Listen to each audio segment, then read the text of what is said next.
दोस्तों नमस्कार, मैं आपका फ्रेंड एडवोकेट विक्रम सिंह चौहान और आज की हमारी वीडियो का टॉपिक है, अगर कोई आप सेकेंड हैंड व्हीकल परचेज करते हैं तो आपको किन बातों का ध्यान रखना है ताकि आपको फ्यूचर में कोई नुकसान ना हो या किसी प्रकार की प्रॉब्लम का आपको सामना ना करना पड़े।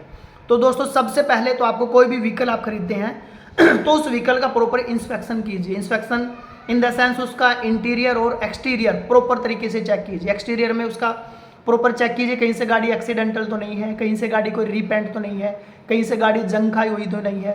उसके बाद प्रॉपर इंजन को चेक कीजिए, साउंड तो नहीं कर रहा है, कहीं से कोई वाइब्रेशन तो नहीं आ रही है। धुआं चेक कीजिए, प्रॉपर कोई गाड़ी धुआं तो नहीं दे रही है। तो आप उसके इंजन वगैरह को प्रॉपर, टायर की कंडीशन चेक कीजिए, टायर की कंडीशन क्या कहीं से कटा फटा या कोई डुप्लीकेट या कोई चाइनीज टाइप में टायर तो उसके अंदर नहीं डलवा दिए हैं। उसके बाद उसके प्रॉपर इंटीरियर को चेक कीजिए, सीट कवर कैसे लगे हुए हैं, प्रॉपर अंदर जो पेडल होता है उससे आपको आइडिया लग जाता है कि गाड़ी कितनी चली हुई है। उसके अलावा मीटर के साथ तो कोई छेड़खानी नहीं की है, डैशबोर्ड वगैरह अंदर की कंडीशन क्या है। तो ये एक प्रॉपर एक इंस्पेक्शन आप गाड़ी का कर सकते हो जिसमें आप बाहर का और अंदर का प्रॉपर आप एक वैल्यूएशन गाड़ी का उससे ले सकते हो। दूसरा, आप उसका ओडोमीटर रीडिंग अवश्य चेक करें। कई बार क्या होता है कि लोग गलत तरीके से, मान लीजिए गाड़ी 2 लाख किलोमीटर चली है, मीटर को उन्होंने बैक करा दिया, उसके साथ किसी प्रकार की छेड़खानी कर दी, उसको 60,000 50,000 किलोमीटर में दिखा दिया, तो आप वो ओडोमीटर चेक कर सकते हैं। अगर उसमें कोई छेड़खानी होता है बाहर चेक करा सकते हैं, आपको पता चल जाएगा। तीसरा, आप उसकी सर्विस हिस्ट्री चेक करा सकते हैं। तो अगर उसने किसी ऑथोराइज सर्विस सेंटर से अगर गाड़ी की सर्विस कराई है तो वहाँ पे प्रॉपर किलोमीटर मेंशन किए जाते हैं कि इतने किलोमीटर पे ये सर्विस हुई, उसके बाद नेक्स्ट सर्विस इतने किलोमीटर पे हुई है, तो वहाँ से आप प्रॉपर उसका एक इंस्पेक्शन कर सकते हैं।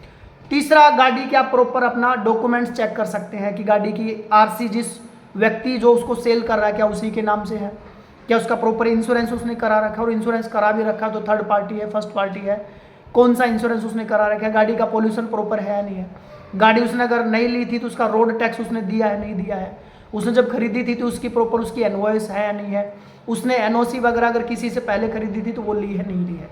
तो ये सारे डॉक्यूमेंटेशन आप प्रॉपर वहाँ से चेक कर सकते हैं।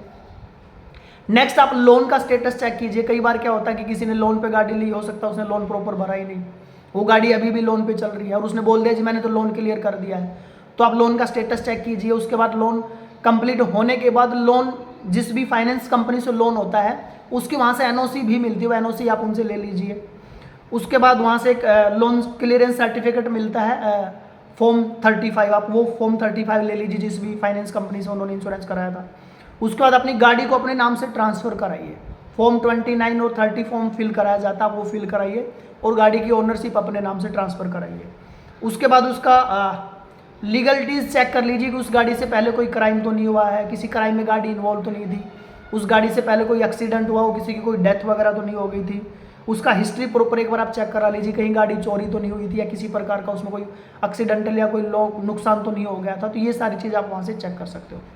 नेक्स्ट, आप प्राइस के लिए प्रॉपर उसकी कंडीशन देखने के बाद उसका प्रॉपर एक नेगोशिएशन कर सकते हो कि गाड़ी की कंडीशन ये है और इसकी मार्केट वैल्यू अगर मैं मार्केट में रिसर्च करता हूँ तो ये है।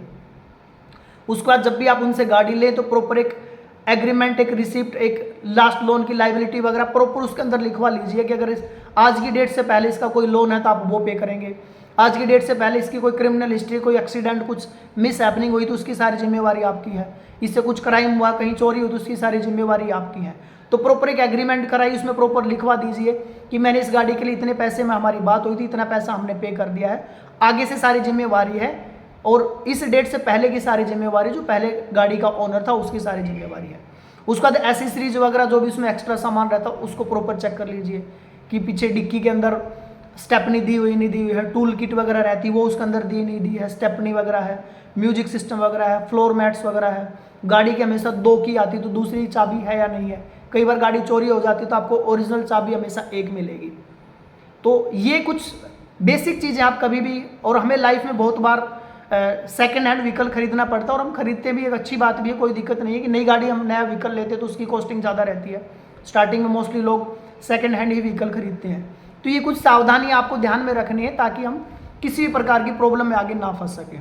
और इस तरह की वीडियो दोस्तों मैं आप साथियों के लिए लेके आता रहूँगा। नेक्स्ट वीडियो आप किस टॉपिक पे चाह रहे हैं आप प्लीज़ कमेंट बॉक्स में नीचे मेंशन कीजिए, मैं उसी टॉपिक पे आप साथियों के लिए वीडियो लेके आऊँगा। और हमारे वीडियो बनाने का इस चैनल का मोटो सिर्फ यही है कि एक आम आदमी को कानून के बारे में आसान और सरल शब्दों में उस तक वो जानकारियाँ पहुँच सके।